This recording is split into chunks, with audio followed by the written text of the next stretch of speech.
Hey folks, it's a beautiful day. Throughout the strike and since, many products that are supposed to be through the post office have been shipped through other couriers. I've reported a few of them to the regional office, and presumably they were reported to the national office. But things have changed recently. So let's talk about the exclusive privilege of the corporation, the Canada Post Corporation's right to deliver the mail.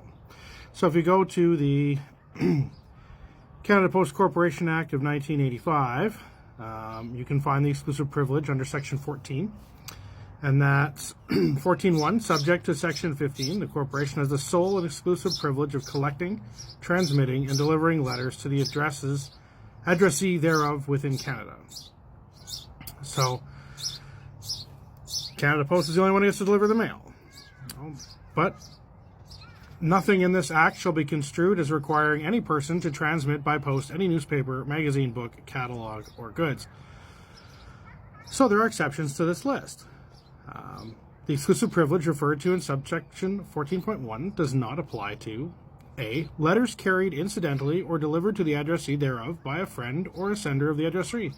Which is important because I remember being a kid and doing that awkward thing where it's like Valentine's Day and you're delivering Valentine's cards to other children at the table. I mean, if there wasn't the exception, then everybody could be charged under the Canada Post Act.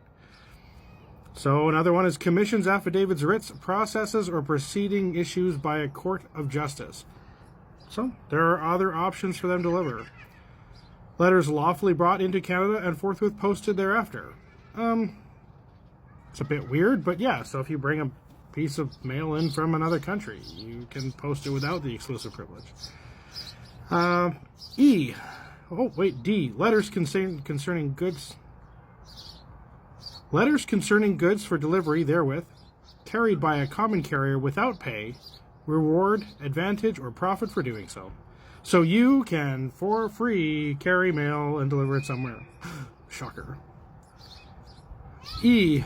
Letters of an urgent nature that are transmitted by a messenger for a fee of at least equal to an amount that is 3 times the regular rate of postage payable for delivery in Canada of similarly addressed letters weighing 50 grams. That's an interesting one. We'll come back to that. F. Letters of any merchant or owner of a cargo vessel or the cargo therein that are carried by such vessel or by any employee or such merchant or owner and delivered to the addressee thereof without pay, reward, advantage, or profit for doing so. Well, a lot to do with cargo shipping. G. Letters concerning the affairs of an organization that are transmitted between offices of that organization by an employee thereof. So you mean that if I had a mailroom and we had another mailroom in another office, we could just drive it over there. Okay. H. Letters in the course of transmission by any electronic or optical means. Oh, good thing there's that exception, or every email sent would have to be go through Canada Post, but that's not the case. The law is being reasonable. I. Letters transmitted by any naval, army, or air forces of any foreign country that are in Canada with the consent of the Government of Canada. So we're not responsible for delivering military mail of other militaries. But let's go back to E. Letters of an urgent nature that are transmitted by a messenger for a fee at least equal to an amount that is 3 times the regular rate of postage payable for delivery in Canada or similarly addressed letters weighing 50 grams. That's an interesting one. Because that could be like urgent documentation being sent by a lawyer to a client, which would usually be done by courier of some sort, bike courier or, served to people, what have you. Well, these days it seems like people are taking mail that is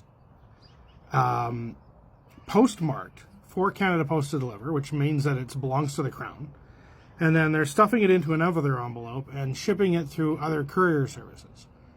Well, is it technically legal? Well, according to this, it is, as long as they pay 3 times the going rate. So that would be like what, $4.50, something like that.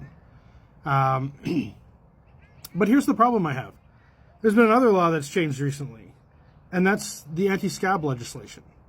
So we're currently in a legal strike, We are striking by doing an overtime ban at the moment, but we're currently in an illegal strike. And does that mean that anybody transmitting this mail is doing so in violation of that law?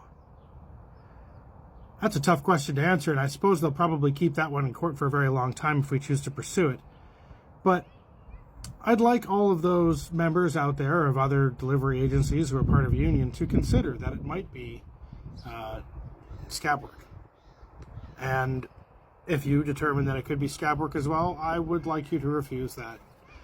Because I'm just doing what I'm told. It hasn't been an excuse since 1943. So maybe think about that. All right? Have a great day.